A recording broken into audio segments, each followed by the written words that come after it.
Today I'm going to talk about metaphoric frames of identity and how we use them to interpret novels and movies, and also how they relate to the modular notion of the mind. So there's two main ideas you have to have just a little bit of background in. One of them is from cognitive linguistics, the other one's from evolutionary psychology. So briefly, the modular nature of the mind. It is a theory that the brain has developed modules. And what a module isn't 100% clear. But the idea is that over time, evolution builds things on top of itself or on top of one another. Kind of like a house you might see out in the country where somebody built the original frame in 1920, then somebody added something on in the 50s, and someone added a second floor in the 70s. Things just get built on top of itself. And that these modules have competing evolutionary purposes. And so the mind itself is broken up into, or somehow compartmentalized. And the compartments, specifically, there is conflict between them given their specific evolutionary purposes. The other main idea to be familiar with is from cognitive linguistics, which is the idea that metaphor is a conceptual system of thought.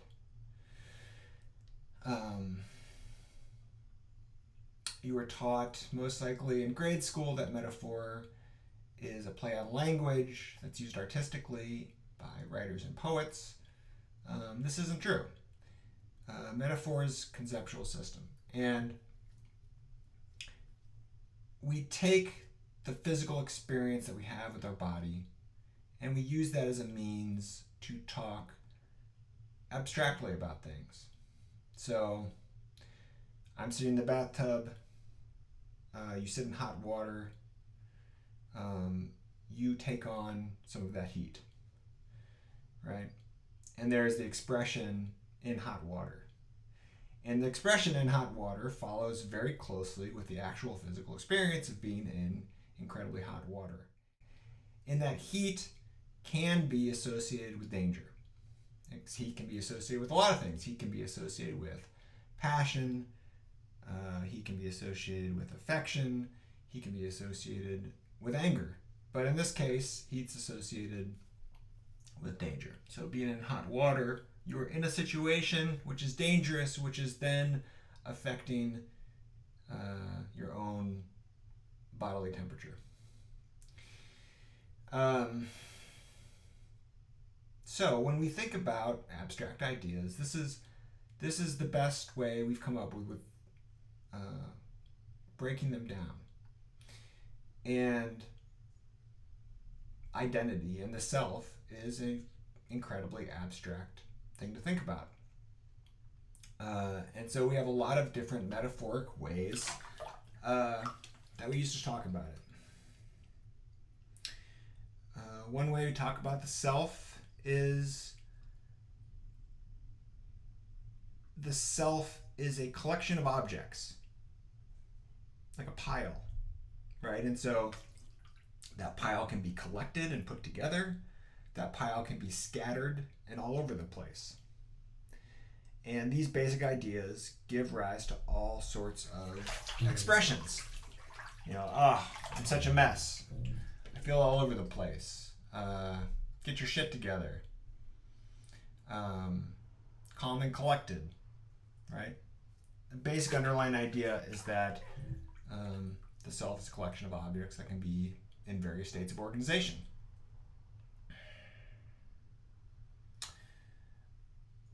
Another way we talk about the self is we break it up into parts, and that the various parts represent various aspects of ourselves. So we think about the body self, we think about the mind self, and we think about the heart self. All three of those are selves, and getting back to similarities between the modular nature of the mind, these three versions of self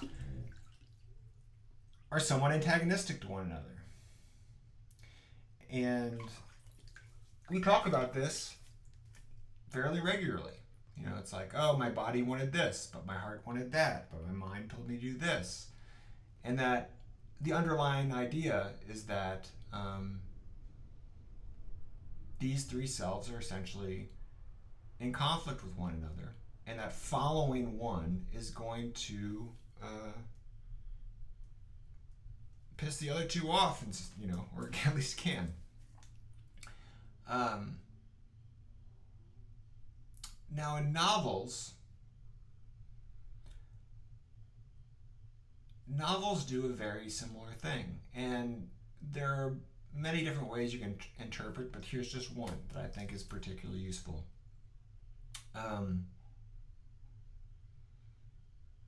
You could think of a story and all of the characters in it as various representations of a single mind.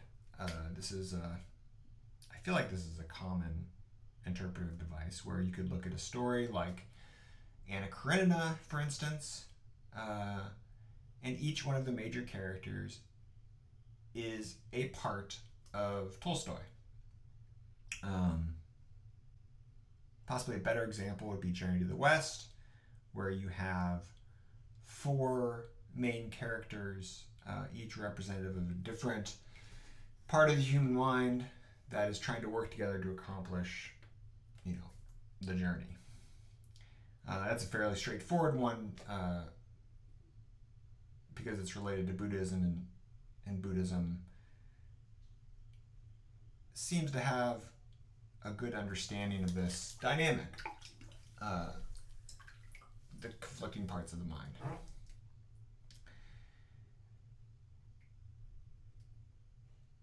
And so early on in literature, you would get, how do you describe the internal experience of a character? And a lot of time you would just use the physical attributes of the person, right? So bad people are ugly and good people are beautiful. And if you want to let the reader know about the internal world of a character, you just make them ugly, and that is some kind of signifier that you can use. And this goes along with a cognitive heuristic that is still active today. In that we think of beautiful people as being more virtuous.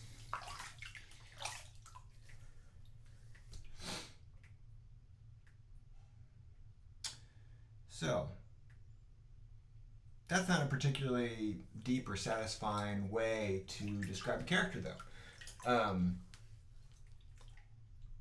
And so writers started to do things like, instead of describing a character by how they look, you could describe a character by the objects around them. There could be 3 important objects to this person, and they could describe them in detail, and those would have some symbolic significance. Or you could describe the room that a character's in, and the room is supposed to be a representation of the internal state of a character.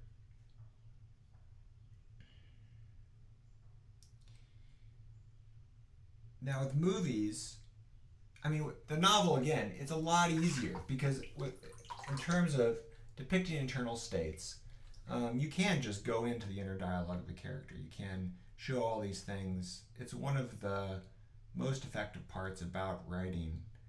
Um, Also, you're reading it in your mind, much like you might experience parts of your internal dialogue. So, uh, there's just many parts of the novel which makes it more attuned to this type of interpretation, the interpretation that what you're experiencing is a single human mind compartmentalized into many characters, and each one of those characters is then described both by its physical attributes, by special objects that might be symbolic to the character, and the context that the characters are placed. Right? So that is a very complex understanding of a single mind. It's harder to do this with movies because movies we are staring at the screen, we are seeing the people. It's much more believable, and you can go with the illusion that these actually are separate characters, and they are separate people. And movies also don't do a great job of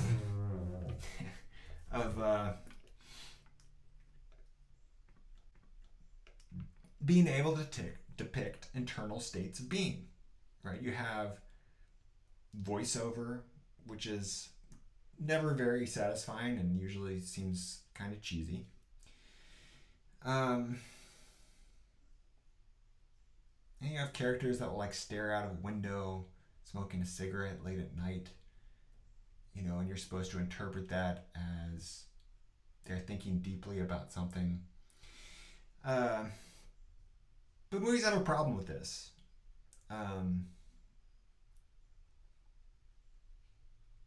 It's much harder to experience those kind of things.